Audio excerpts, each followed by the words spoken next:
महिंद्रा के नंबर्स आए और अब हमारे साथ मैनेजमेंट है। टेक महिंद्रा के सीएफओ रोहित आनंद हमारे साथ हैं।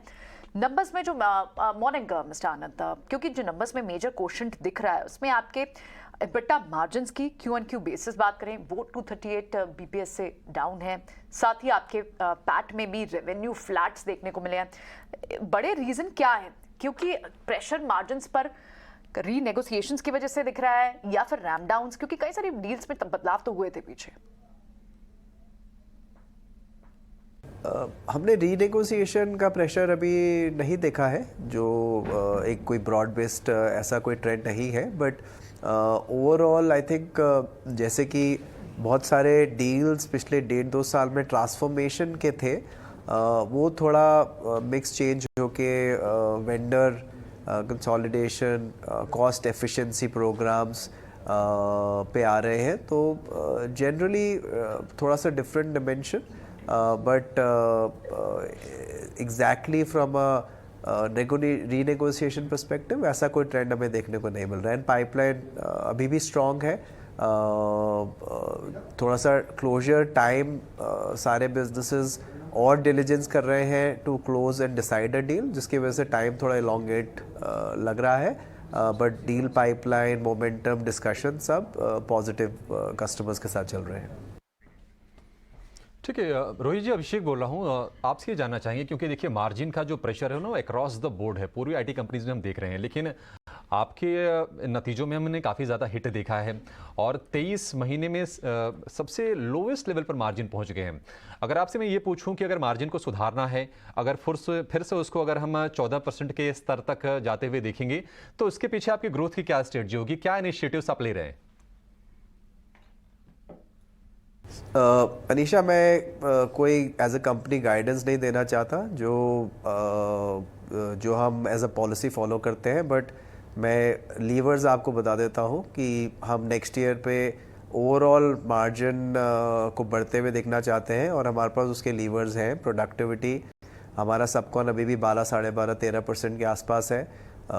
हमें लगता है कि वो और भी कम हो सकता है जैसे कि हम आगे बढ़े। क्वार्टरली वेरिएशंस को छोड़ के एनुअल बेसिस पे that is a positive lever for us. उसके अलावा हमारे ऑफशोरिंग, ऑटोमेशन बेनिफिट्स कंटिन्यू करेंगे। हमने ये भी बोला था कि हम थोड़े लार्ज डील में और प्रोडक्टिविटी लाएंगे जिससे हमारा मार्जिन बेटर होगा।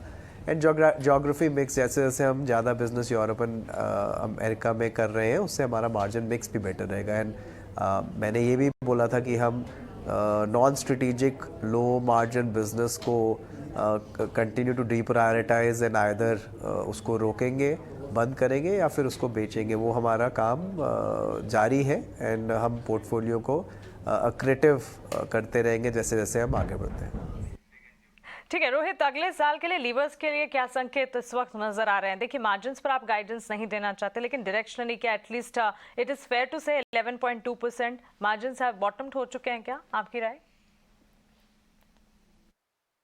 हाँ, सो अगर आप ईयर ऑन ईयर देखेंगे नेक्स्ट ईयर के लिए हमारा सारे जो लीवर्स हमारे पास है इसको पॉजिटिव की तरफ ही लेके जाएगा।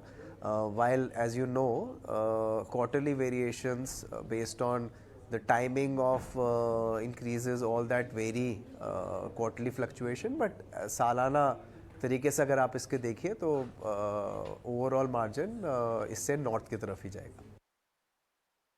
Okay, right. रोहित, बट ये वीकनेस क्यों दिख रही है और क्या किसी सेगमेंट्स या फिर ज्योग्राफीज की आप बात करना चाहेंगे जहाँ से वीकनेस हो सकती है?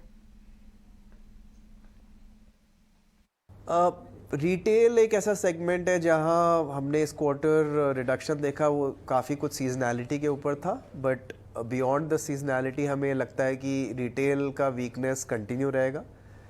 हाईटेक एक अनदर वर्टिकल है जहां कंपनीज काफ़ी कॉस्ट फोकस हो गई हैं, तो वो एक सेगमेंट में थोड़ी एरिया है जहां कंपनीज कॉशियस है। Those two segments I would call out. Otherwise, I think हमारा manufacturing segment is growing positively. Communication में जैसे कि आपको थोड़ा सीजनैलिटी होता है 1Q में, वो तो हर साल का ट्रेंड हमें देखने को मिलता है। बट उसके अलावा as a segment these are the ones जहाँ मुझे थोड़ा softness as a macro environment देखने को मिल रहा है, जो मैं आपके साथ शेयर कर रहा हूँ। ठीक है रोहित जी, बहुत शुक्रिया आपका हमें समय देने के लिए और नतीजों पर बातचीत करने के लिए और आगे का आउटलुक भी हमसे शेयर करने के लिए। तो मार्जिन पर हिट ज़रूर है, नतीजे कमज़ोर ज़रूर आए हैं, लेकिन टेक महिंद्रा अभी भी देखिए आप 1% की तेज़ी के साथ ये आज ट्रेड कर रहा है। लेकिन